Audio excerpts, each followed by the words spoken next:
We're kind of late on this, but we want to give our take on it. So we got J.K. Dobbins, tore his ACL. Wah, wah, wah. Bummer, dude. Freaking sucks. Sucks to suck, baby. Get better knees, bro.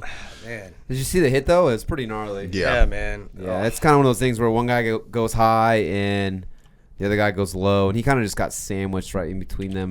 That's what I should play real His whole knee just got hyperextended, went straight back. It didn't look good at all. This is it right I feel here. bad for him, man.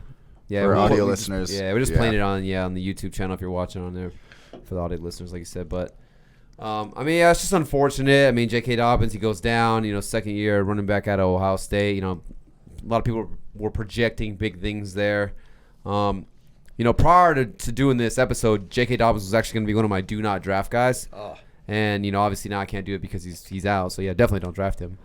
But, one of the reasons why I just didn't like him was not because of the talent of how good he is as a player. I just didn't like the ADP of going in like the second to third round area, especially when, to me at least, I feel like this is going to be a full-blown committee, with Gus Edwards, the Gus Bus. They paid him a little contract. I think it's like 2 years, $10 million or something like that, which doesn't seem like a lot, but in terms of running back markets, if you're getting that amount of money, that's, they paid Gus Edwards to stay there. They get rid of Mark Ingram, pay Gus Edwards to stay there. So, yeah, I definitely thought that this was going to be a running back by committee, and I was more on the Gus Bus side of things of, getting a guy in the 9th, 10th round instead of spending that second, third round draft capital on a guy like J.K. Dobbins. But, yeah, just super unfortunate.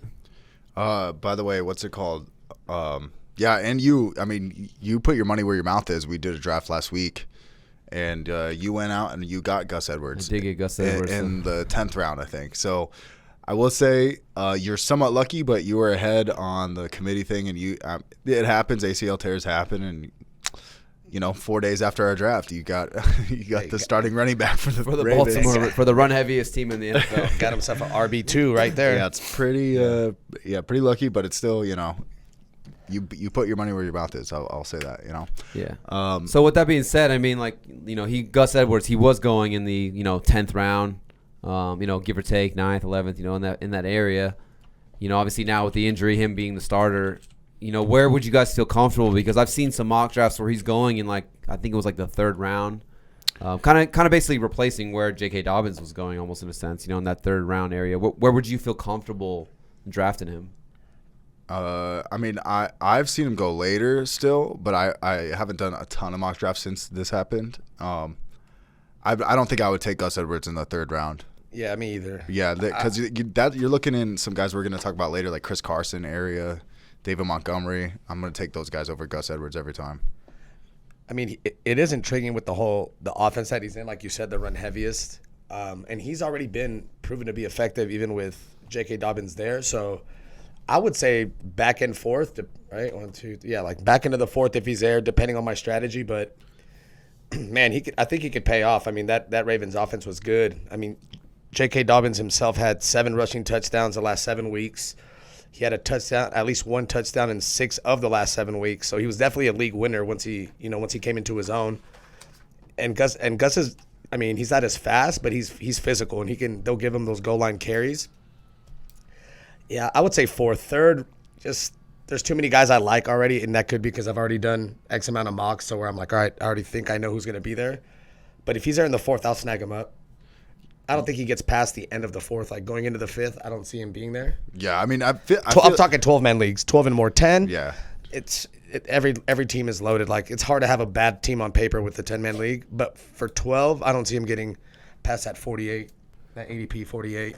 Yeah. Yeah, so right now he got moved up, at least on the Fantasy Pros rankings. This is the half-point PPR. He moved up to running back 23, so he's kind of like a back-end RB2. Okay. But he's around guys like Mike Davis, Darrell Henderson, Kareem Hunt, Myles Gaskin. Those are the guys he's sandwiched in between. I would take him over all those. Where are you? Where's the line? Where's the cutoff of I'll take Gus Edwards.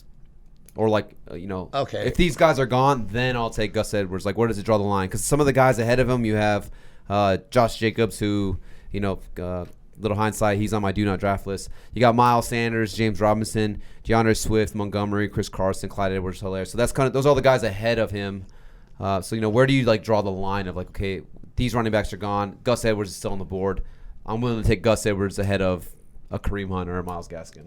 I would take him right over Josh Jacobs. So I would do whoever Josh Jacobs is, I would put Gus Edwards right above him and then Josh Jacobs. And it's not because Josh Jacobs isn't good, but that Ravens offense he's a product of the offense. So that's what running back is that, like 22? It'd be running back 20 then. 20? So you move him up 3 spots from the expert consensus, as they would say on the Fantasy Pros website. Yeah. For now. Actually, no, dude. Where's Miles Sanders? Is he right up? Miles Sanders is 19. James Robinson is 18. Then I would take him over both of them also then. Yeah. I was gonna say 18. Gus, like when I get to this point where I'm looking at these gross running backs, what do you guys say? Best availability, availability. Seaway. Bro, like, he is the RB1 there now, so you have that in mind. And it's kind of what I'm talking about with my running backs later and my do draft list. So yeah, I would say like I'm with Dre in that late 4th, 5th round for sure. 5th round and on, I feel like you have to grab Gus Edwards just because he is the guy there now in Baltimore. Yeah, I mean, for me, I think I'm still taking Carson, Montgomery, Swift over him. I think where it gets a little tricky is when it gets to that James Robinson area. I mean, obviously James Robinson came out of nowhere last year as an undrafted rookie. I think he finished top 10 as our running back.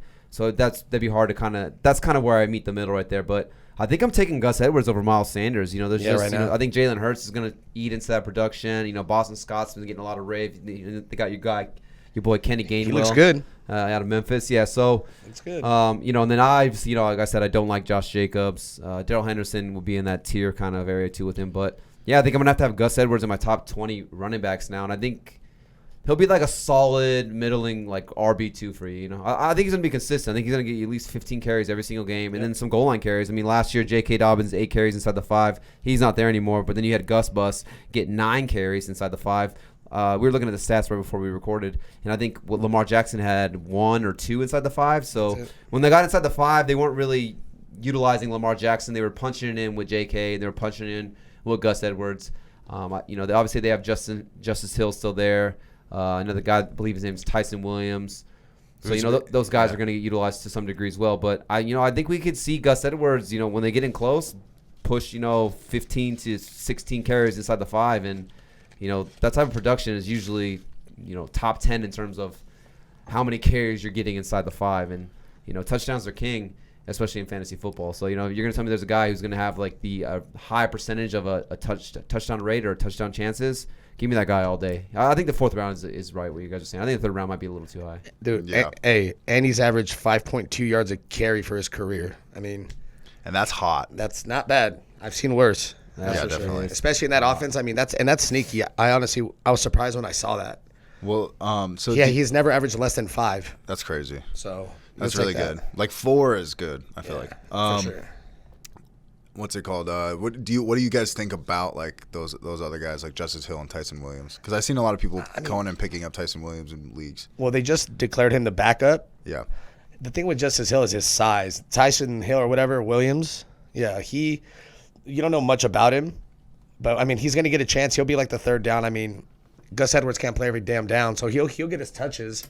Yep. And you never know. I mean, if he does do well, then maybe later on in the season. But I mean, right now it's Gus Edwards for sure. I would say if you have like deeper benches, I'm not mad at it. But there is other backup running backs that are available right now in a lot of leagues. Yeah. Like random ones like AJ Dillon and whatnot, and like there's a lot of those backups that are still being undrafted in your league. So I would look at those first, and then maybe go to Tyson Williams if you want.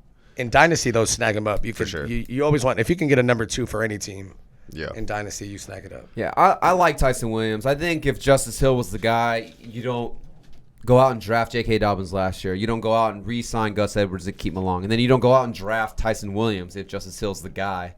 I think he's more of like, I think Jerry said, like kind of like a scat back. Kind of reminds me of like a Devin Singletary kind of type of player.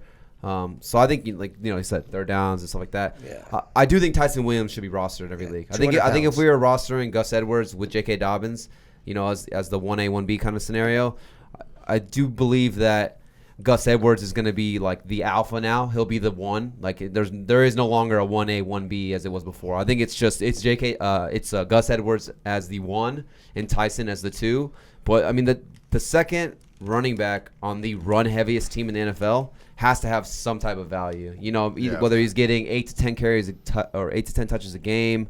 You know, like I said, it's maybe some goal line carries here and there.